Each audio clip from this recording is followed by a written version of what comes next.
Hello and welcome back to another video. तो भाई today is finally the day Portugal versus Croatia आज रात को होने वाला है, वो भी world cup knockout stage round of 32 में। इसका मतलब तुम लोग समझते हो कि लूका मॉडरिच और रोनाल्डो एक दूसरे को फेस करेंगे। इसके अलावा दोनों में से कोई एक किसी को बाहर करेगा। मतलब समझो कि दोनों में से किसी एक का आखिरी मैच देख सकते हैं हम उसकी नेशनल साइड से। एक आखिरी दफ़ा हम रोनाल्डो को देख सकते हैं उसकी जर्सी पहनते हुए, या लूका मॉड्रिच को हम देख सकते हैं उसकी नेशनल टीम की जर्सी पहनते हुए। As a Madrid fan you can feel the pain of this match. As a Madrid fan it's very difficult to see this match यार। चलो लेट्स बिगिन द वीडियो। भाई अगर हम बात करें ना लास्ट 5 गेम्स की, तो क्रोएशिया वर्सेस पोर्चुगल आखिरी 5 गेम्स में ये तुम लोगों के सामने है। पोर्चुगल का काफ़ी अच्छा रिकॉर्ड रहा है। 4 गेम्स पोर्चुगल अनबीटन रहा है और एक गेम खाली पोर्चुगल हारा है क्रोएशिया के अगेंस्ट, जो कि एक फ्रेंडली मैच था। बाकी 3 में पोर्चुगल ने जीता है और एक मैच में पोर्चुगल ने ड्रॉ किया है। तो अगर हम लास्ट 5 मैचेस के स्टैट्स देखें तो clearly Portugal are the favourites to win this match. लेकिन this is world cup and we all know कि क्रोएशिया वर्ल्ड कप में कुछ अलग ही बीस्ट बन के आती है, so we can't undermine Croatia as well. लेकिन पोर्चुगल के पास एक एक्स फैक्टर है जिसकी वजह से पोर्चुगल को मैं कहता हूँ, not as a Ronaldo fan, देखो मैं तो वैसे ही पोर्चुगल के साथ ही जाऊंगा। मैं तो यही बोलूंगा कि पोर्चुगल जीतेगी और ज्यादातर चांसेस भी पोर्चुगल के ही हैं।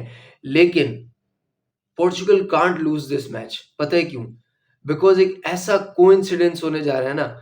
ये मैच 3 जुलाई रात को 4 बजे होने वाला है पाकिस्तान के टाइम के मुताबिक। और एग्जैक्टली आज से 1 साल पहले 2025 3 जुलाई डिएगो जोटा passed away in a car accident. और टाइम भी यही था, अराउंड 4 to 4:30 AM के वक्त में उसका एक्सीडेंट हुआ था and he passed away, he and his brother passed away. और एग्जैक्टली ऐसा ये कोइंसिडेंट हुआ है कि 3 जुलाई 2026 को Portugal will face Croatia in the World Cup round of 32. So Portugal have to win it for Diego Jota.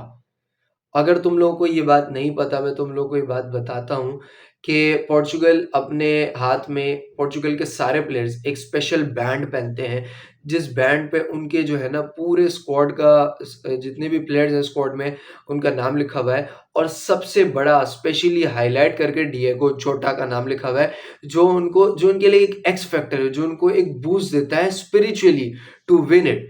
तो मेरे भाई Portugal, you don't have to lose it.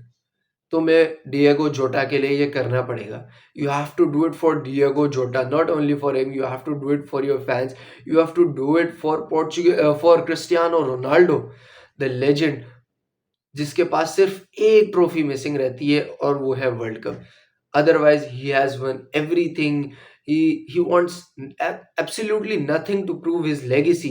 उसके पास गोल्स है, उसके पास मेजर ट्रॉफीज है, उसके पास गिनीज वर्ल्ड रिकॉर्ड्स है, उसके पास फेम है, उसके पास फिजिक है, उसके पास सब कुछ है।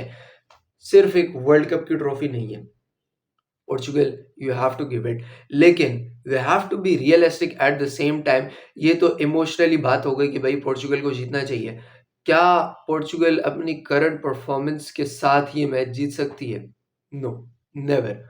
क्योंकि जो हमने लास्ट मैच कोलंबिया के अगेंस्ट इनकी परफॉर्मेंस देखी ना, तो उसको देखते हुए हर पोर्चुगल फैन के दिल में यही डाउट आता है कि क्या पोर्चुगल जीतेगा। और ये बिल्कुल सही सवाल है। देखो भाई, अगर आप एज अ यूनिट खेलो, अगर आप टैक्टिक्स में एरर ना करो, जो कि रॉबर्टो मार्टिनेज में कोलंबिया के अगेंस्ट किए थे।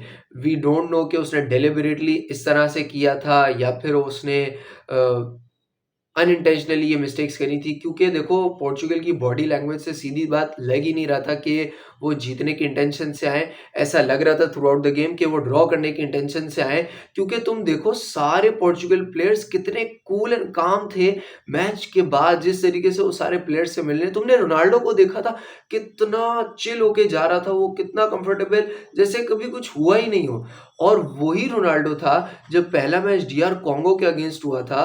तुम उसकी शक्ल देखते हो, वो फुली फ्रस्ट्रेटेड था, ही वॉज फुली एंग्री। वो किस तरीके से बाहर निकला था, वो किसी से बात भी नहीं कर रहा था, प्रेस वालों को किसी को उसने जवाब नहीं दिया था और वो निकला था।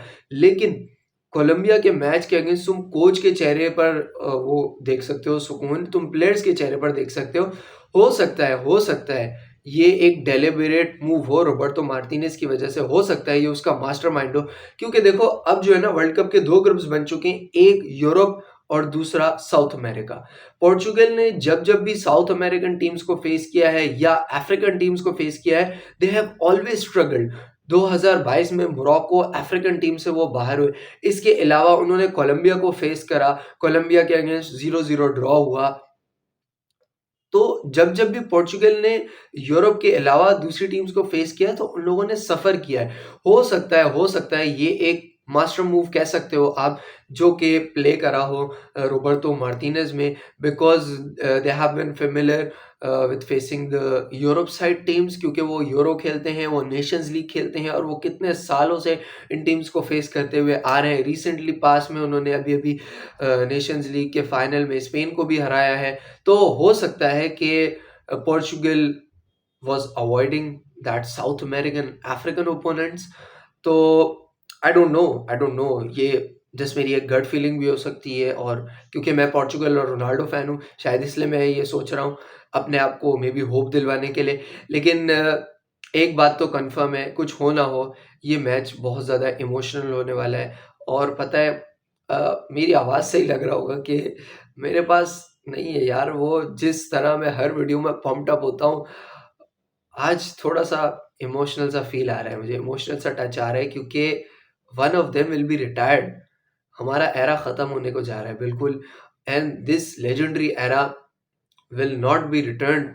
हम दोबारा कभी ऐसा पीक वर्ल्ड कप देखेंगे नहीं, हम दोबारा कभी ऐसे प्लेयर्स देखेंगे नहीं। यार बस I have no words. The legendary era is finally coming to its end, और yes, it's the end. It's the end. After this World Cup, the whole football is going to change. Everything will be changed. Nothing will remain the same.